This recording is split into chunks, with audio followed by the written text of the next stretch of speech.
Hello दोस्तों, स्वागत है सभी का हमारे चैनल पर। तो हम लोग यहाँ पे कर रहे हैं यूपीएससी 2025 के लिए टेस्ट। तो देखिए ये टेस्ट नंबर 23 है और इसके पहले और भी टेस्ट कराए जा चुके हैं और उसका पीडीएफ भी टेलीग्राम भेज दिया गया है। तो टेलीग्राम पे जाकर आप लोग पीडीएफ को ले सकते हैं। टेलीग्राम का लिंक है PR knowledge research centre, short में लिखेंगे और 2024 लिखेंगे तो आपको टेलीग्राम का लिंक मिल जाएगा। वहाँ पे जितने भी पीडीएफ होते हैं वहाँ पे आपको प्रोवाइड कर दिए जाते हैं। जो भी वीडियो होता है, कोई भी इन्फॉर्मेशन होता है तो टेलीग्राम पे ही दे दिया जाता है। तो आप लोग टेलीग्राम से जुड़ जाइए। और आज है टेस्ट नंबर 23। 23 या 24 है? 24 है, सॉरी, टेस्ट नंबर 24 है। चलिए तो आगे बढ़ते हैं। क्वेश्चन नंबर पहले शुरू करते हैं।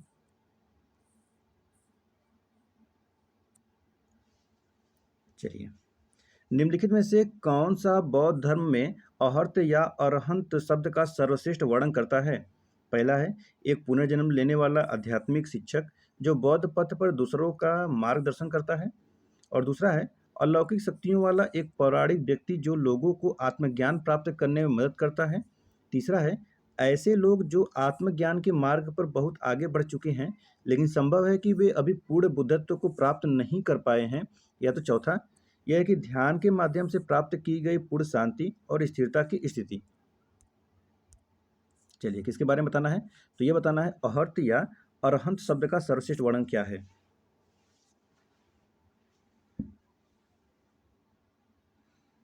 देखिए इसमें होता है अरहंत, अरहत जो है ये संस्कृत शब्द है।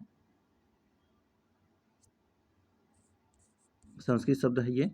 और अरहंत जो है ये पाली भाषा का है, पाली शब्द। ठीक है। और इसमें देखेंगे उन व्यक्तियों के लिए किया गया है जो ज्ञानोदय के मार्ग पर बहुत आगे निकल चुके हैं ये, लेकिन उन्हें पूर्ण बुद्धत्व को प्राप्त नहीं किया गया है। कुल मिलाकर ऑप्शन नंबर इसमें सी लग जाएगा। ऐसे लोग जो आत्मज्ञान के मार्ग पर बहुत आगे बढ़ चुके हैं लेकिन संभव है कि वे अभी पूर्ण बुद्धत्व को प्राप्त नहीं कर पाए हैं।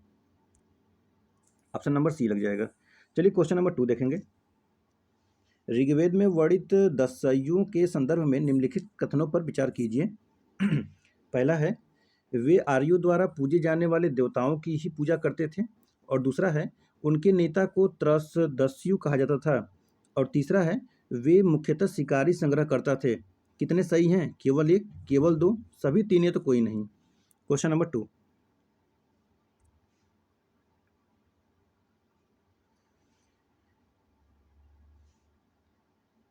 वे आर्यों द्वारा पूजे जाने वाले देवताओं की ही पूजा करते हैं, पहला कथन गलत है।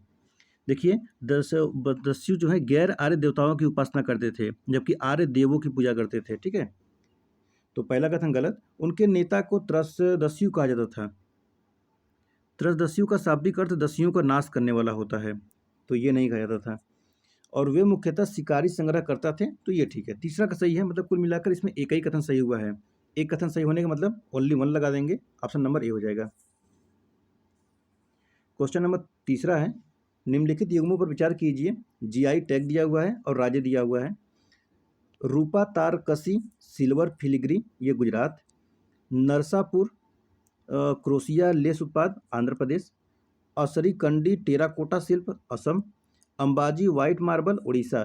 कितने सही हैं? केवल एक, केवल दो, केवल तीन, या तो सभी चार।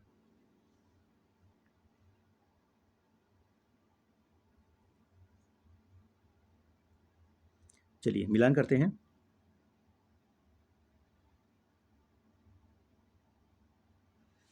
तो रूपा रूपा तारकसी सिल्वर, ये फिलिग्री, ये गुजरात नहीं है बल्कि ये उड़ीसा का है, उड़ीसा का। ठीक है।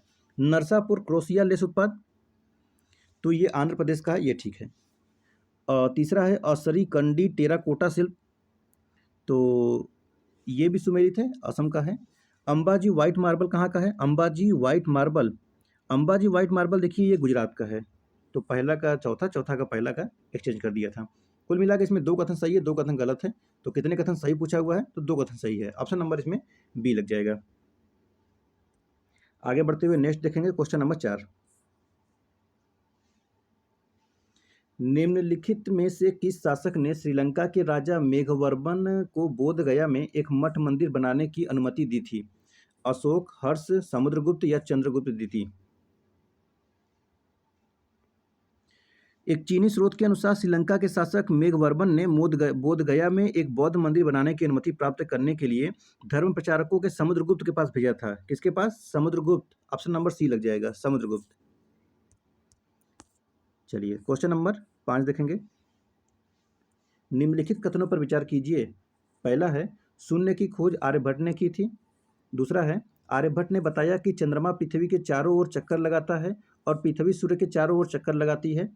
और तीसरा है, बराहमिहिर ने चंद्र ग्रहण और सूर्य ग्रहण के कारण ग्रहण के खोज की कारण खोज की थी। कह रहा है कि बराहमिहिर ने चंद्र ग्रहण और सूर्य ग्रहण के कारण की खोज की थी। कितने सही हैं इसमें से? केवल एक, केवल दो, सभी तीन है तो कोई नहीं। Question number 5।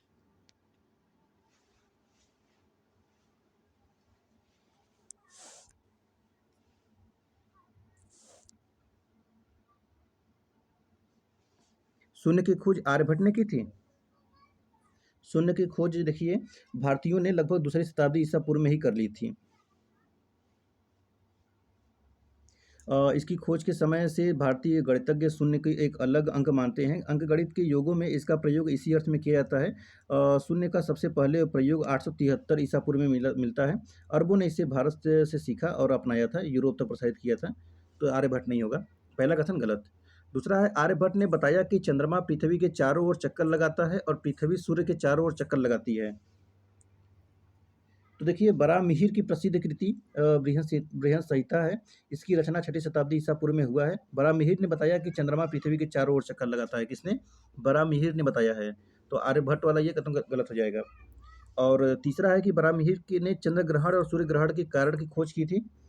तो देखिए तीसरा भी कथन गलत हो जाएगा। यह आर्यभट्ट ने बताया कि सूर्य स्थिर है और पृथ्वी उसकी परिक्रमा करती है। तो तीसरा भी कथन गलत हो जाएगा। कुल मिला के तीनों के तीनों कथन गलत है। ऑप्शन नंबर डी लग जाएगा, कोई भी कथन सही नहीं है। आगे बढ़ेंगे और अगला क्वेश्चन देखेंगे। Question number 6। पीएम अजय यानी कि प्रधानमंत्री अनुसूचित जाति अभ्युदय योजना का प्राथमिक उद्देश्य क्या है? पहला है, अनुसूचित जाति समुदायों के बीच उद्यमिता को बढ़ावा देना। दूसरा है, ग्रामीण क्षेत्रों में आवास संबंधी परियोजनाओं के लिए वित्तीय सहायता प्रदान करना। तीसरा है, अनुसूचित जाति के लोगों में गरीबी को कम करने और साक्षरता दर में वृद्धि करना। और चौथा है, सतत विकास के लिए शहरी क्षेत्रों में अवसंरचना को बढ़ाना। Question number 6।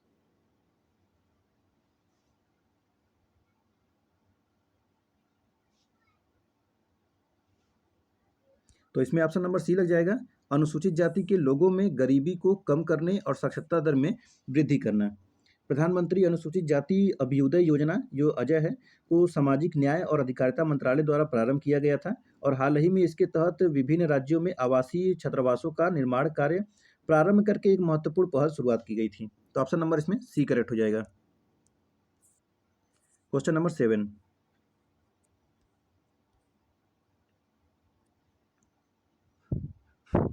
निम्नलिखित युग्मों पर विचार कीजिए।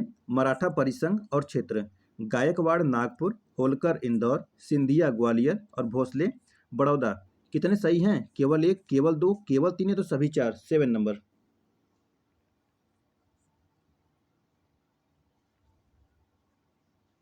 मराठा परिसंघ के क्षेत्र पूछ रहा है।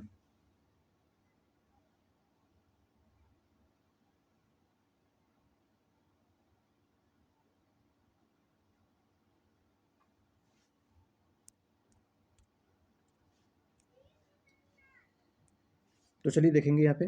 गायकवाड़ देखिए बड़ौदा के हैं, होलकर इंदौर के हैं, सिंधिया ग्वालियर के हैं, भोसले नागपुर के हैं। तो इसमें पहला गलत है, चौथा गलत है, दूसरा और तीसरा सही है। कुल मिलाकर दो कथन सही हुए तो ऑप्शन नंबर इसमें बी लग जाएगा। बड़ौदा के गायकवाड़, इंदौर और मालवा के होलकर हैं, ग्वालियर और उज्जैन के सिंधिया हैं, नागपुर के भोसले हैं। Question number 8। निम्नलिखित घरानों पर विचार कीजिए। आगरा घराना, दरभंगा घराना, बेतिया घराना, बिष्णुपुर घराना उपर्युक्त में से कितने ध्रुपद संगीत से संबंधित घराने हैं?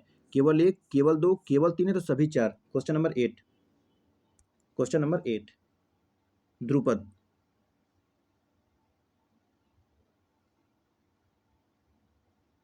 तो दरभंगा घराना हो जाएगा, बेतिया हो जाएगा, विष्णु हो जाएगा और एक तलवंडी भी है, डागरी घराना भी है, आगरा घराना नहीं है। तो तीन कथन सही है इसमें से। तो ऑप्शन सी लगा देंगे, ओनली 3 होगा। क्वेश्चन नंबर 9, विजयनगर साम्राज्य के निम्नलिखित राजवंशों को उनके शासनकाल के कालानुक्रमिक क्रम में व्यवस्थित कीजिए।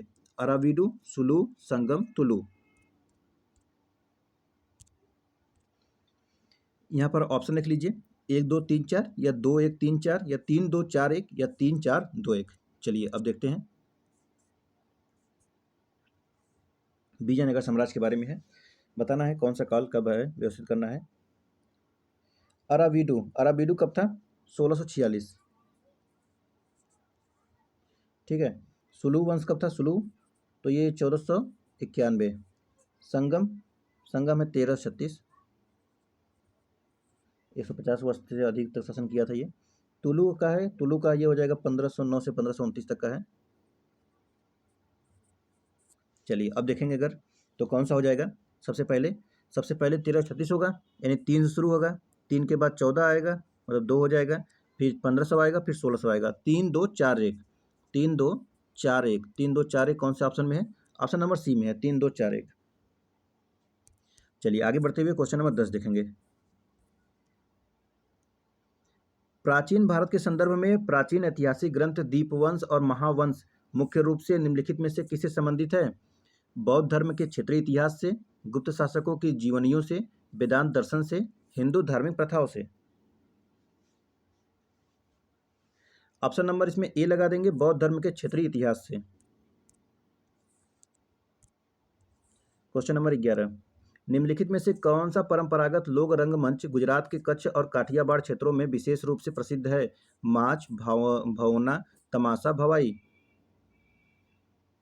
तो ये हो जाएगा भवाई, ऑप्शन नंबर डी लगा देंगे, भवाई। क्वेश्चन नंबर 12, हाल ही में आयोजित विश्व के पहले परमाणु ऊर्जा शिखर सम्मेलन के संदर्भ में निम्नलिखित कथनों पर विचार कीजिए। पहला कथन है, वर्ष 2023 में संपन्न हुए COP28 के दौरान ग्लोबल स्टॉक टेक में परमाणु ऊर्जा को शामिल करने की प्रतिक्रिया स्वरूप आयोजित किया गया था। और दूसरा है, IAEA द्वारा परमाणु ऊर्जा शिखर सम्मेलन का आयोजन नई दिल्ली में किया गया। कितने सही हैं? केवल 1, केवल 2, दोनों सही है, दोनों गलत। क्वेश्चन नंबर 12, वर्ष 2023 में COP28 के दौरान ग्लोबल स्टॉक टेक में परमाणु ऊर्जा को शामिल करने की प्रतिक्रिया स्वरूप आयोजित किया गया था। ये कथन सही है। दूसरा इसमें गलत हो जाएगा, कहता है कि शिखर सम्मेलन का आयोजन नई दिल्ली में किया गया था, तो ये कथन गलत है, दूसरा वाला। ये हुआ था कहाँ पर? ये इसका मेजबानी किया था ब्रुसेल्स ने, ब्रुसेल्स। दूसरा गलत है, पहला सही है, ऑप्शन नंबर ए लगा देंगे, ओनली 1 होगा। आगे बढ़ते हुए क्वेश्चन नंबर 13 देखेंगे। 1 MYAC यानी 1 मिलियन यूथ एक्शन चैलेंज के नाम से जानी जाने वाली पहल, जिसका उद्देश्य 10 से 30 वर्ष की आयु के युवाओं को अधिक संधारणीय भविष्य के लिए ठोस कार्रवाई करने हेतु प्रोत्साहित करना है, को निम्नलिखित में से किसके द्वारा बढ़ावा दिया जा रहा है? UNEP, UNDP, United nation climate change learning partnership, या तो संयुक्त राष्ट्र शैक्षिक वैज्ञानिक एवं सांस्कृतिक संगठन यानी यूनेस्को। क्वेश्चन नंबर 13,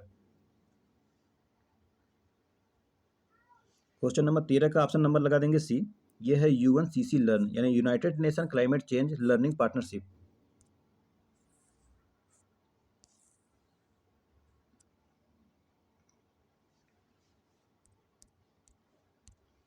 चलिए क्वेश्चन नंबर 14 आता है। हाल ही में भारत और यूरोपियन की फ्री ट्रेड एसोसिएशन के बीच व्यापार और आर्थिक साझेदारी समझौते पर हस्ताक्षर के आलोक में EFTA से संबंधित निम्नलिखित कथनों पर विचार कीजिए। EFTA के सभी सदस्य यूरोपीय यूनियन EU के सदस्य हैं। और दूसरा है, EFTA का गठन 1960 में स्टॉकहोम कन्वेंशन द्वारा किया गया था। कितने सही हैं? केवल 1, केवल 2, दोनों सही है, दोनों गलत। क्वेश्चन नंबर 14,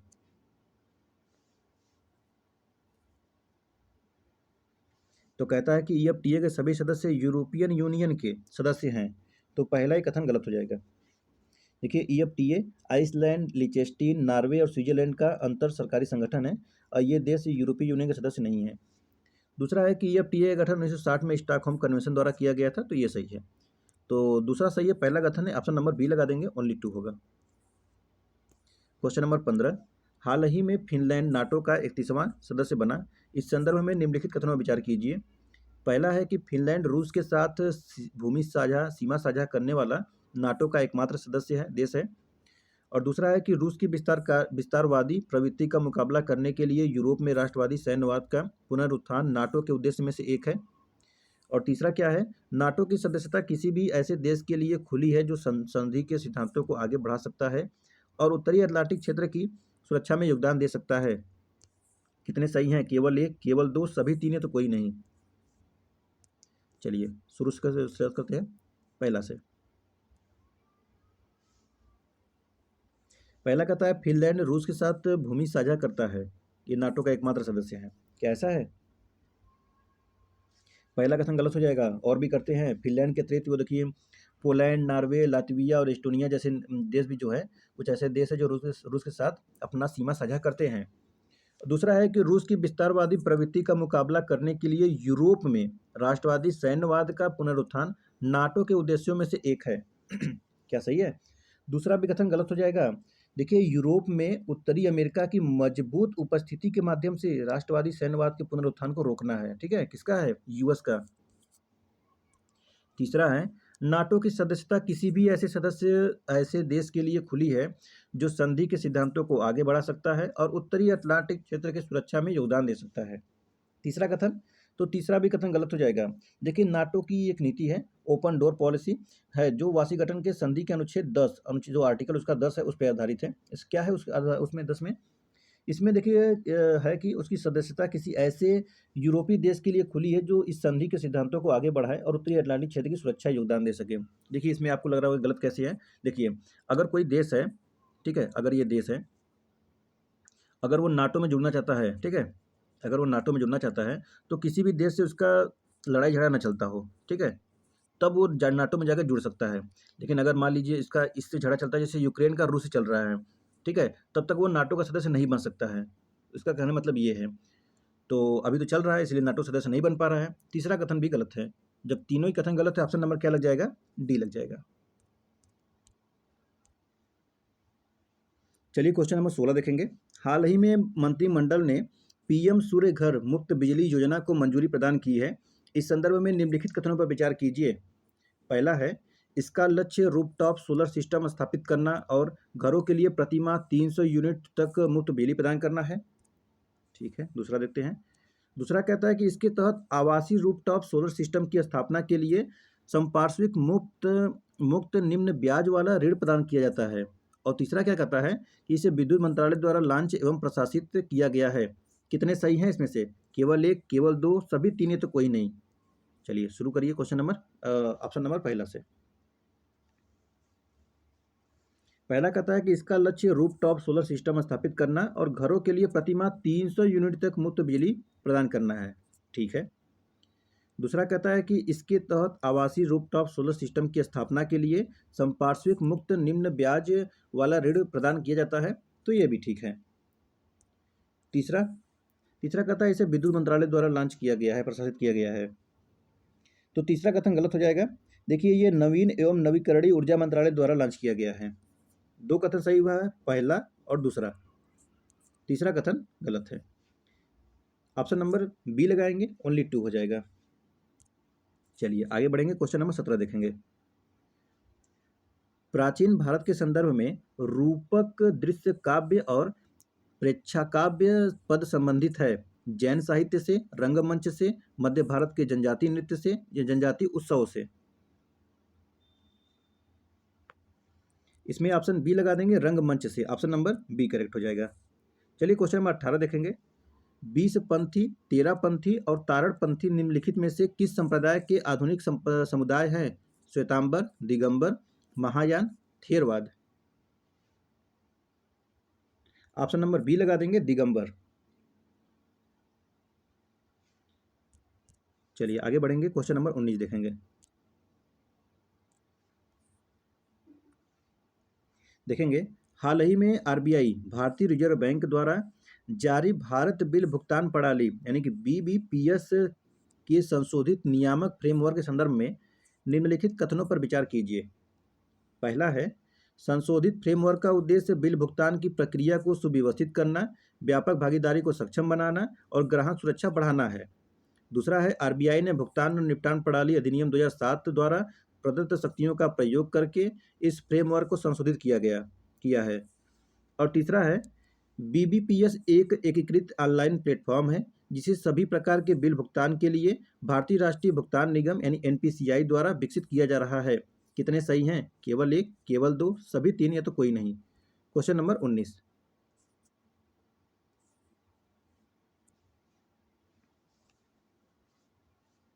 क्वेश्चन नंबर 19 तो देखेंगे, संशोधित फ्रेमवर्क का उद्देश्य बिल भुगतान की प्रक्रिया को सुव्यवस्थित करना, व्यापक भागीदारी को सक्षम बनाना और ग्राहक सुरक्षा बढ़ाना है। पहला कथन ठीक है।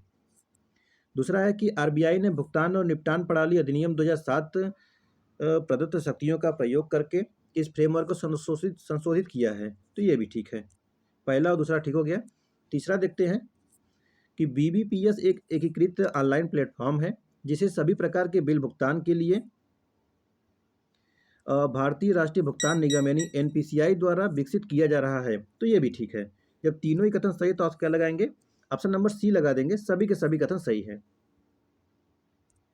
चलिए आगे बढ़ते हुए क्वेश्चन नंबर 20 देखते हैं। हुमे हाल ही में सुर्खियों में रहा HUME हुमे संबंधित है साइबर हमले से, क्रिप्टो करेंसी से, फास्ट ब्रीडर परमाणु रिएक्टर से, या भावनात्मक बुद्धिमत्ता वाले पहले संवादात्मक एआई से।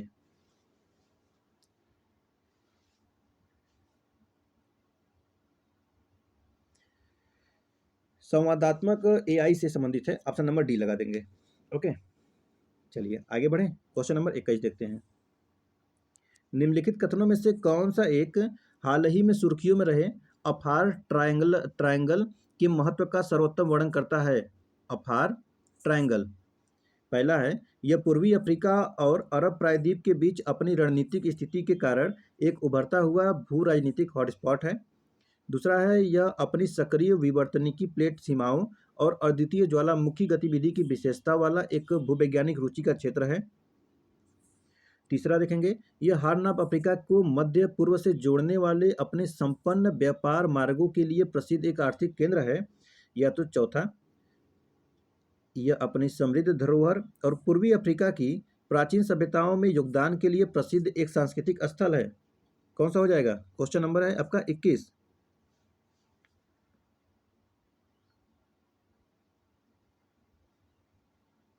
तो देखिए ये प्लेट से संबंधित है, ये हो जाएगा, यह अपनी सक्रिय विवर्तनिक प्लेट सीमाओं और अद्वितीय ज्वालामुखी गतिविधि की विशेषता वाला एक भूवैज्ञानिक रुचि का क्षेत्र है। ऑप्शन नंबर बी करेक्ट हो जाएगा। चलिए आगे बढ़े। क्वेश्चन नंबर आप देखेंगे 22। सारनाथ कहाँ पे है? सारनाथ बताइए। सारनाथ सिंह शीर्ष के निम्नलिखित अवयवों पर विचार कीजिए। थोड़ा सारनाथ के बारे में बताइए आप लोग। एक कमल घंटिका आधार है। दूसरा है घंटिका आधार पर एक ढोल जिसमें 4 पशु दक्षिणावर्त गति के साथ दिखाए गए हैं। और तीसरा है 4 तेजस्वी सिंहों की आगे पीछे जुड़ी हुई आकृतियां हैं। और चौथा है ऊपरी चक्र धर्म चक्र। उपयुक्त में से कितने अवयव स्वतंत्र भारत को अपनाए गए राष्ट्रीय प्रतीक में शामिल हैं? केवल एक, केवल दो, केवल तीन, है तो सभी 4। Question number 22।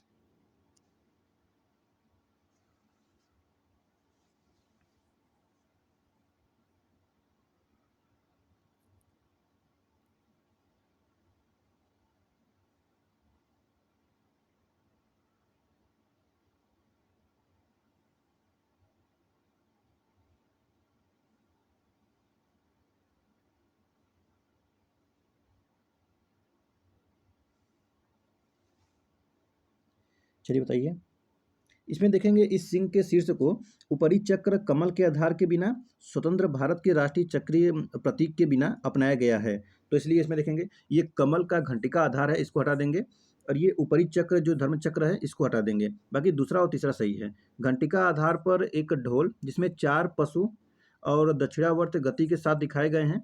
और तीसरा है कि 4 तेजस्वी सिंहों की आगे पीछे जुड़ी आकृतियां हैं। 2 कथन सही है, 2 कथन गलत है। ऑप्शन नंबर बी लग जाएगा। आगे बढ़ेंगे। क्वेश्चन नंबर 23 देखेंगे।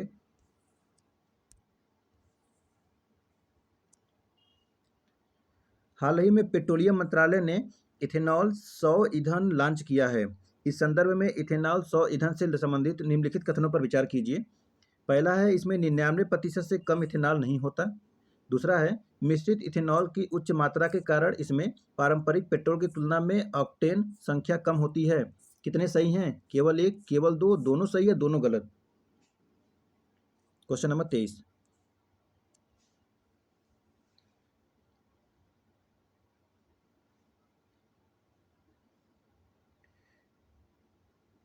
देखिए इसमें 99% इथेनॉल नहीं होता है कह रहा है। देखिए इसमें 92 से 94% इथेनॉल होता है। ठीक है, 92 से 94% का इथेनॉल होता है। पहला कथन गलत। दूसरा कहता है मिश्रित इथेनॉल की उच्च मात्रा के कारण इसमें पारंपरिक पेट्रोल की तुलना में ऑक्टेन संख्या कम होती है। तो दूसरा भी कथन इसमें गलत हो जाएगा। लगभग 85 से 95% का ऑक्टेन संख्या होती है। तो दोनों के दोनों कथन गलत है। ऑप्शन नंबर डी लग जाएगा। Question number 24। दिल्ली सल्तनत काल के दौरान आर्थिक जीवन के संदर्भ में निम्नलिखित कथनों पर विचार कीजिए। पहला है मध्य और पश्चिम एशिया के साथ स्थल से होने वाले व्यापार पर मुल्तानी व्यापारियों का आधिपत्य था। दूसरा है अन्हिलवाड़ा और कैम्बे उपमहाद्वीप के पश्चिमी भाग में महत्वपूर्ण शहरों के रूप में उभरे थे। और तीसरा है गुजराती और मारवाड़ी जैसे हिंदू व्यापारियों को भारत के विदेशी व्यापार से बाहर कर दिया गया था, जिसके परिणाम स्वरूप वे निर्धन हो गए थे। कितने सही हैं? केवल एक, केवल दो, सभी तीन है तो कोई नहीं। 24 नंबर।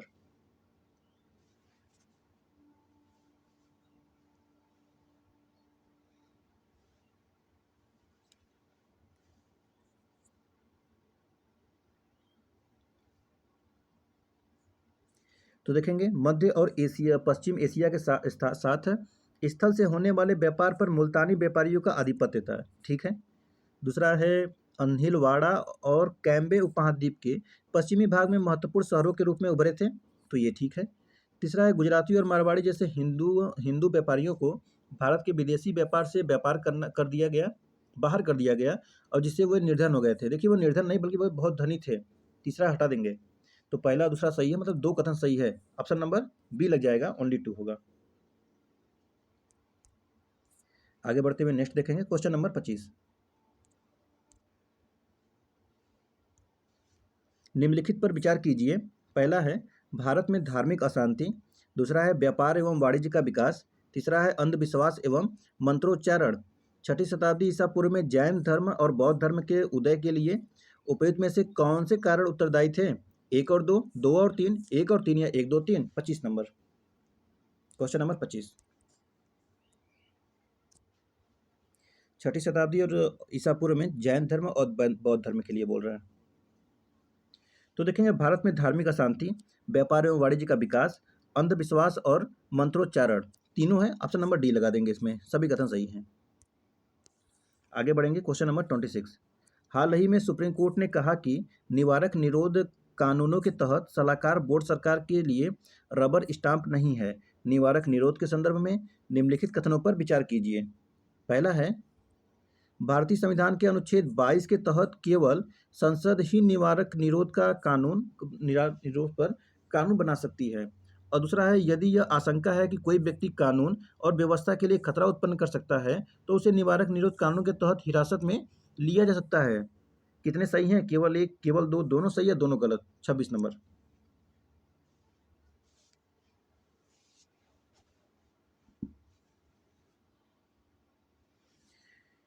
केवल संसद ही कानून बना सकती है। देखिए जरूरत पड़ने पे विधानमंडल भी इसमें अपना कानून बना सकती है। तो दूसरा कथन, पहला कथन गलत हो जाएगा। दूसरा कहता है कि यदि आशंका हो तो कोई व्यक्ति कानून व्यवस्था के लिए खतरा उत्पन्न करता है तो उसे निवारक निरोध कानून के तहत हिरासत में लिया जा सकता है।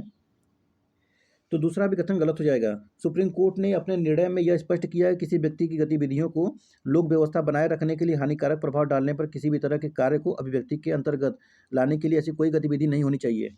तो दूसरा कथन भी गलत है। दोनों कथन गलत है तो ऑप्शन नंबर डी लगा देंगे, उससे अधिकारों का हनन हो जाएगा ना। पहले उसको प्रूव करिए, दिखाइए। 27 नंबर।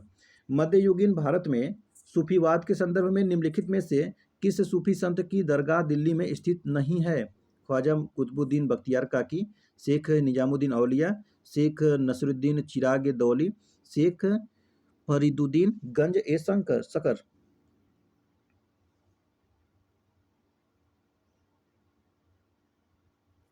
तो चलिए, सबका तो दिल्ली में है, लेकिन ऑप्शन डी गलत हो जाएगा, ये पाकिस्तान में है। ठीक है, पाकिस्तान में है। ऑप्शन नंबर डी करेक्ट था। क्वेश्चन नंबर 28, हड़प्पा सभ्यता के संदर्भ में निम्नलिखित कथनों पर विचार कीजिए।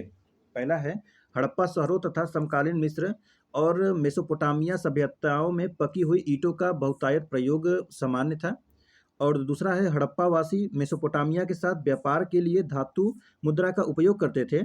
और तीसरा, मेसोपोटामिया में अनेक हड़प्पाकालीन मुहरें प्राप्त हुई। कितने सही हैं? केवल एक, केवल दो, सभी तीन है तो कोई नहीं। क्वेश्चन नंबर 28,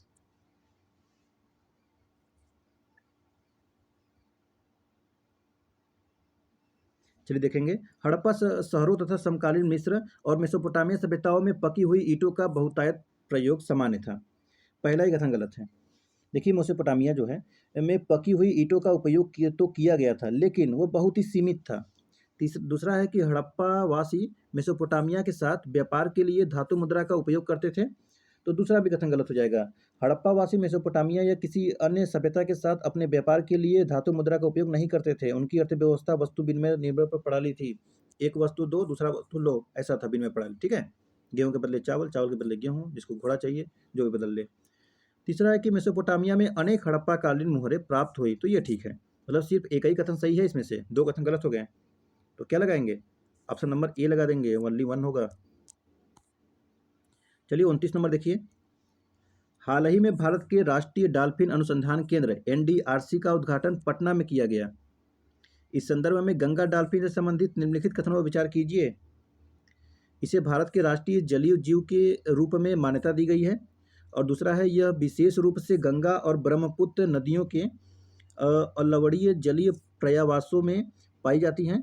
और तीसरा है, इसे IUCN की संकटग्रस्त प्रजातियों के रेड लिस्ट में गंभीर रूप से संकटग्रस्त श्रेणी में वर्गीकृत किया गया है तथा वन्य जीव संरक्षण अधिनियम 1972 की अनुसूची 1 के तहत संरक्षित किया गया है। चलिए बताइए कितने सही हैं? केवल एक, केवल दो, सभी तीन है तो कोई नहीं। पहला, दूसरा, तीसरा आपके सामने है, आंसर करिए।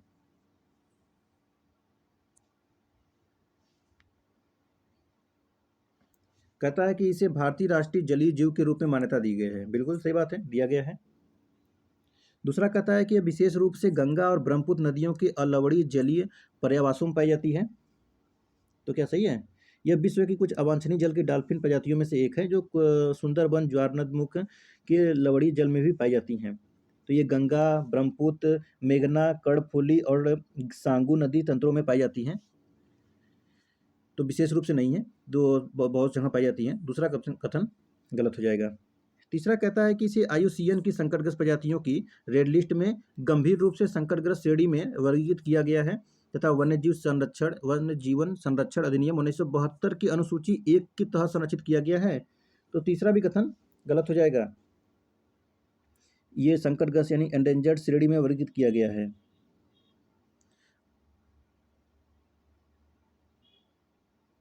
लाल सूची में नहीं है। तो पहला सही है सिर्फ, दूसरा और तीसरा गलत हो जाएगा। इसमें क्या लगाएंगे? ऑप्शन नंबर ए लगा देंगे, ओनली वन होगा। चलिए 30 नंबर देखिए। भारत के इतिहास के संदर्भ में निम्नलिखित कथनों पर विचार कीजिए। महाजनपद, राजधानी चेदी सुक्तिमती, वत्स्य है कांपिल्य, मत्स्य है विराटनगर। कितने सही हैं? केवल एक, केवल दो, सभी तीन है तो कोई नहीं। Question number 30। Question number 30।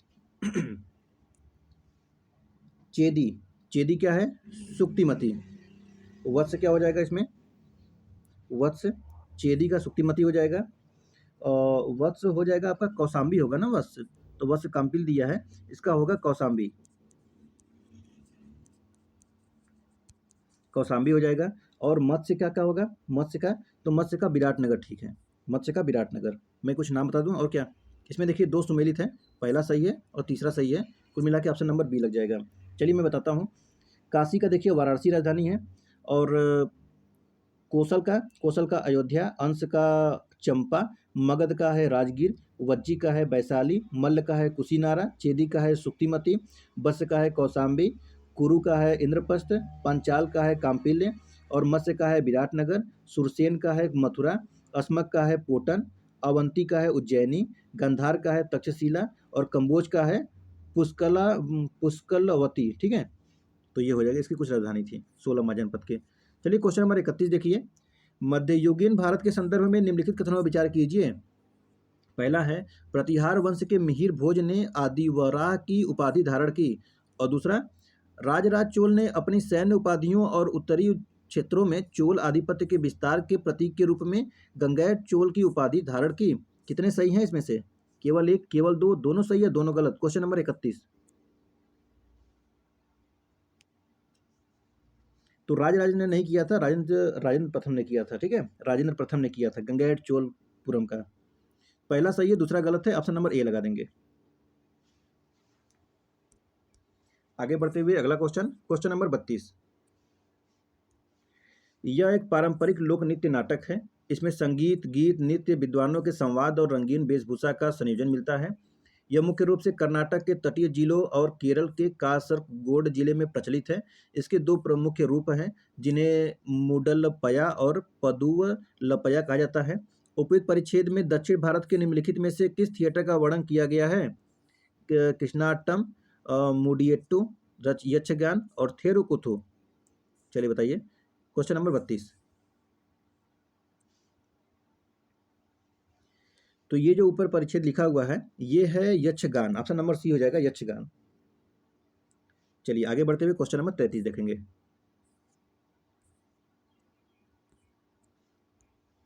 Firoz Shah Tughlaq के शासनकाल के संदर्भ में निम्नलिखित कथनों पर विचार कीजिए। वह तुगलक वंश का संस्थापक था। उसने जजिया को एक अलग कर बना दिया। तीसरा है, उन्होंने अपने शासनकाल के दौरान नहर प्रणाली में सुधार और विस्तार किया। कितने सही हैं? केवल एक, दो और तीन, ओनली 3 या कोई नहीं। 33 नंबर, क्वेश्चन नंबर 33। वह तुगलक वंश का संस्थापक था। तुगलक वंश का संस्थापक था फिरोज शाह, तुगलक वंश का तीसरा शासक था। ठीक है, पहला कथन गलत। दूसरा है कि उसने जजिया को अलग कर बना दिया, ये सही है। उन्होंने अपना शासनकाल के दौरान नहर प्रणाली में सुधार विस्तार किया था, ये भी ठीक है। ऑप्शन बी लगा देंगे, 2 और 3 होगा। आगे बढ़ेंगे, 34 नंबर देखेंगे। शुल्ब सूत्र, आपस्तंभ और छंद शास्त्र के प्राचीन भारतीय ग्रंथ प्रमुख रूप से किस विषय संबंधित हैं? खगोल शास्त्र, औषधि विज्ञान, गणित और रसायन विज्ञान। तो ये हो जाएगा गणित। क्या हो जाएगा? गणित, मैथ। चलिए 35 नंबर देखेंगे। निम्नलिखित में से किस समाज सुधारक ने वचन नामक अपनी कविताओं के माध्यम से समाज को जागरूक बनाने का प्रयास किया? कदुकुरी बीरे सलिगम, चिन्ना स्वामी सुब्रमण्यम भारती, तिरुवल्लुर वासवन्ना। 35 नंबर। तो क्या हो जाएगा इसका? इसका हो जाएगा ऑप्शन नंबर डी, वासवन्ना, वासवन्ना। चलिए आखिरी क्वेश्चन देखेंगे आज का। वीरशैव या लिंगायत आंदोलन के संदर्भ में निम्नलिखित कथनों पर विचार कीजिए। पहला कथन है, इसका उद्भव 12वीं शताब्दी में कर्नाटक में बासबन्ना नामक संत के नेतृत्व में हुआ था।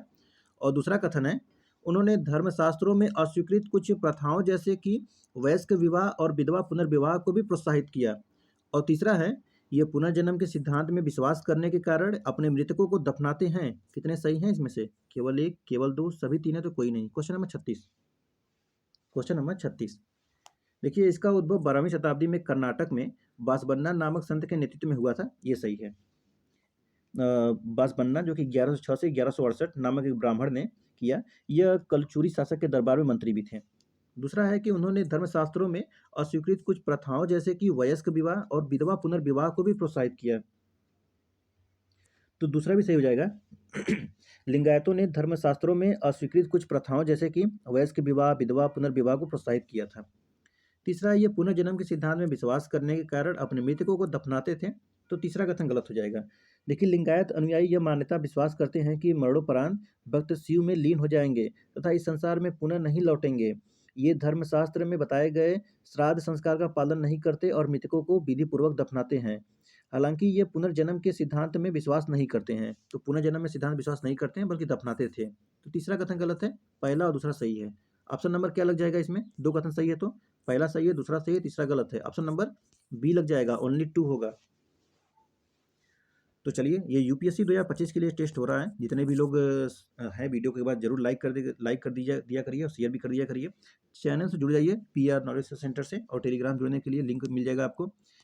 पीआर नॉलेज रिसर्च सेंटर को शॉर्ट में लिखकर 2024 लिखेंगे तो आपको ये लिंक मिल जाएगा। टेलीग्राम का लिंक ये है, डिस्क्रिप्शन बॉक्स में भी लिंक मिलता है। जाइए प्लेलिस्ट ओपन करिए और देखिए कितने वीडियो बनाए गए हैं। ये टेस्ट नंबर 24 चल रहा है इस टाइम। इसके पहले जितने भी टेस्ट है सबका रिवीजन भी किया करिए। मैगजीन चलाया जा रहा है, एनसीईआरटी क्लास चलाया जा रहा है, तो वो भी आप सभी लोग जाइए पढ़िए उसको। देखिए ये जितने भी हैं सब पीडीएफ वगैरह जो भी क्लास है सब आपको फ्री में प्रोवाइड किया जा रहा है। एक भी पैसे आपको नहीं लगना है, सिर्फ आपको करना क्या है, तो सिर्फ पढ़ाई करनी है। तो जितने ज़्यादा हो सके उतने ज़्यादा पढ़ाई पढ़ाई करिए, रिवीजन करिए। चलिए फिर मिलते हैं नेक्स्ट वीडियो में। आप सभी का बहुत बहुत धन्यवाद। जय हिंद।